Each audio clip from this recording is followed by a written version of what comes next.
भी देश के खातिर ही तो गया था मिशन पर। कोई उसे ढूंढने की कोशिश क्यों नहीं कर रहा? लगता है आप सब उसे भूल गए कि ये मूवी क्यों बनाई गई है।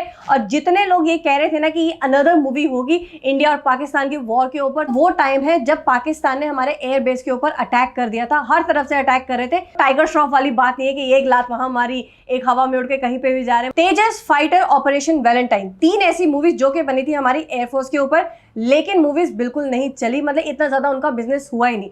तो क्या स्काई फोर्स उतना काम कर पाएगी? बिकॉज वो भी एयरफोर्स के ऊपर ही है। इसके बारे में हम डिस्कस करेंगे, लेकिन उससे पहले प्लीज चैनल को सब्सक्राइब कर लेना और लाइक और कमेंट करना बिल्कुल मत भूलिएगा।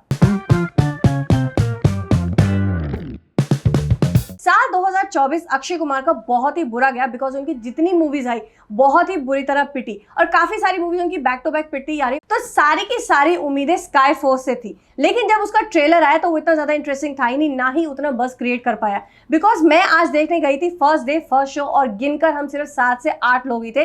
तो आप सोच ही सकते तो लोग ज्यादा इंटरेस्ट दिखाई नहीं रहे। तो ये बहुत ही बड़ी गलती होने वाली लोगों की।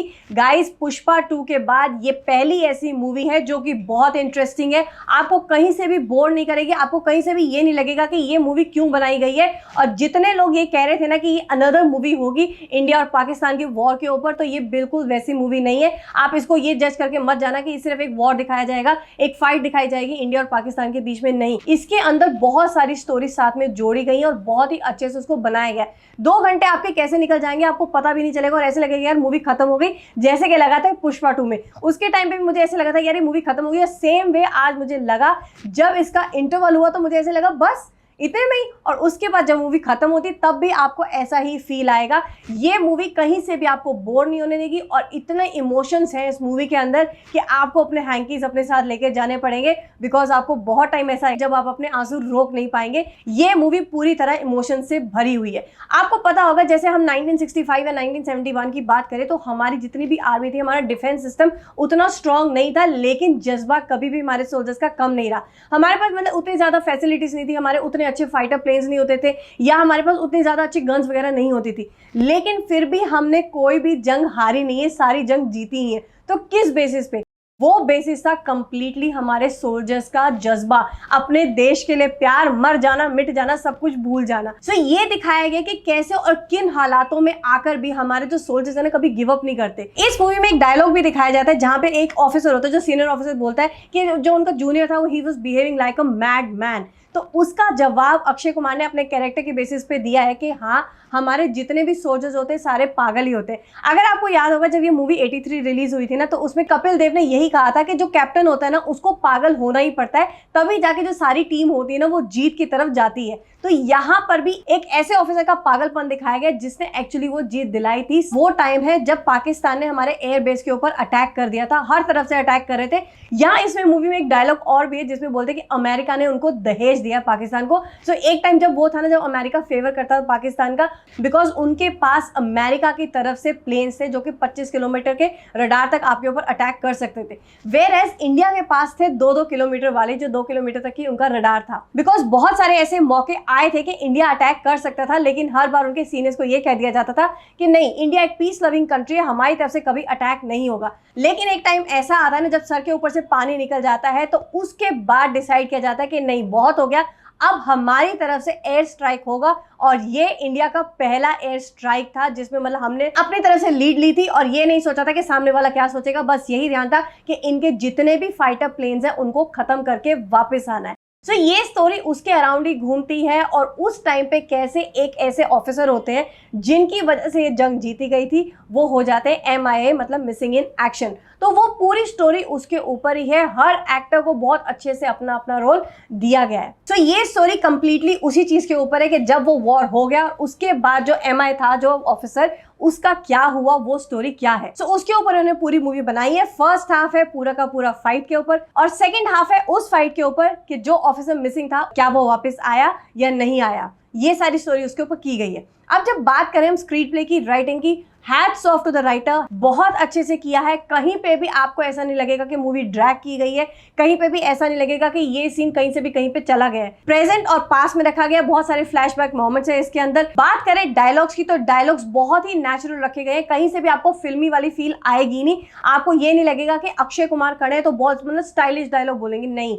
अक्षय कुमार ने बहुत ही सटल प्ले किया है, एक ऑफिसर की तरह लग रहे हैं जैसे कि कमांडिंग ऑफिसर होना चाहिए, बिकॉज वो एक विंग कमांडर का रोल प्ले कर रहे हैं। साथ ही बात करें डेब्यूटेंट जो है वीर पहाड़िया, बहुत अच्छे से उन्होंने अपना कैरेक्टर प्ले किया है, मतलब अपने आप को एकदम शो किया कि हाँ वो एक ऐसे ऑफिसर थे जिनका बहुत ही स्ट्रॉन्ग जज्बा था। मतलब वो टाइगर श्रॉफ वाली बात नहीं है कि एक लात वहां मारी, एक हवा में उड़ के कहीं पे भी जा रहे हैं, मतलब कोई भी हीरोइक बात नहीं दिखाई है।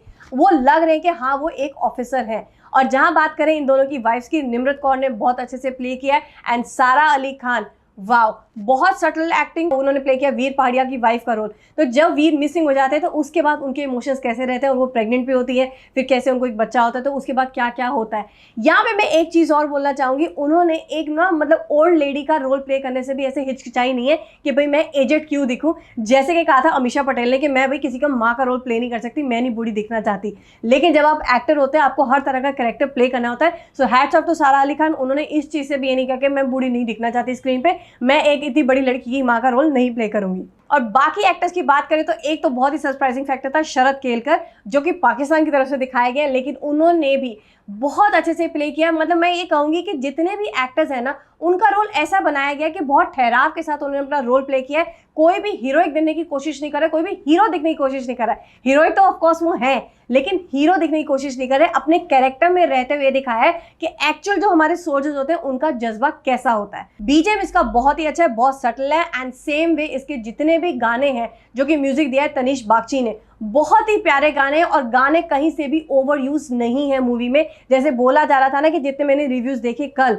लोग ये कहने की कोशिश कर रहे थे कि अननेसेसरी गाने डालेंगे, नहीं, कोई भी गाना कहीं पे भी अननेसेसरी नहीं है, और गानों को बहुत अच्छे से यूज किया है। ऐसा नहीं कि पूरा पूरा गाना दिखाया गया है, जहां पे उसको जहां खत्म करना चाहिए और कहां से शुरू करना चाहिए उसका बहुत अच्छे से यूज हुआ है। बस एक छोटा सा स्पॉइलर दे देती हूँ कि ये मूवी आपको बताएगी कि कैसे एक सोल्जर की वजह से फाइटर प्लेन्स की हिस्ट्री बदल गई थी। सो ये मूवी आप बिल्कुल मिस आउट मत करना। अगर आप अपने देश से प्यार करते हैं, आप अपने देश के सोल्जर से प्यार करते हैं ना, तो ये मूवी देखने वाली है। ये मत सोच के जाएगा कि अक्षय की मूवी है या फिर वीर की, ये मूवी कंप्लीटली हमारे देश की मूवी है, इसको बिल्कुल मिस नहीं किया जा सकता। So writing, screen play, BGM, music, acting, हर चीज इसमें बहुत अच्छी है, इसीलिए मैं इस मूवी को दूंगी 4.5 स्टार आउट ऑफ 5। ये आज तक का मेरा मैक्सिमम है किसी भी मूवी के लिए। सो आप समझ सकते हैं कि मूवी कितनी अच्छी है, इसको बिल्कुल मत मिस करना। और जो लोग भी मतलब ऐसे रिव्यू दे रहे हैं ना कि हाँ भाई ठीक है, कोई ज्यादा अच्छी नहीं है, मिक्स रिव्यूज है, इसका मतलब उन्होंने सिर्फ ट्रेलर देख के रिव्यू दिया है, वो एक्चुअल मूवी देखकर नहीं आए। ये मूवी थिएटर्स में देखने लायक है गाइस, इसके लिए ओटीटी की वेट मत करना, जाके जरूर देखना। सो गाइस, जिसने मूवी देख ली मुझे जरूर बताएगा कि आपको मूवी कैसी लगी और मेरा रिव्यू कैसा लगा इस वीडियो के कमेंट बॉक्स में, और मैं आपसे जल्दी मिलूंगी एक नए वीडियो के साथ।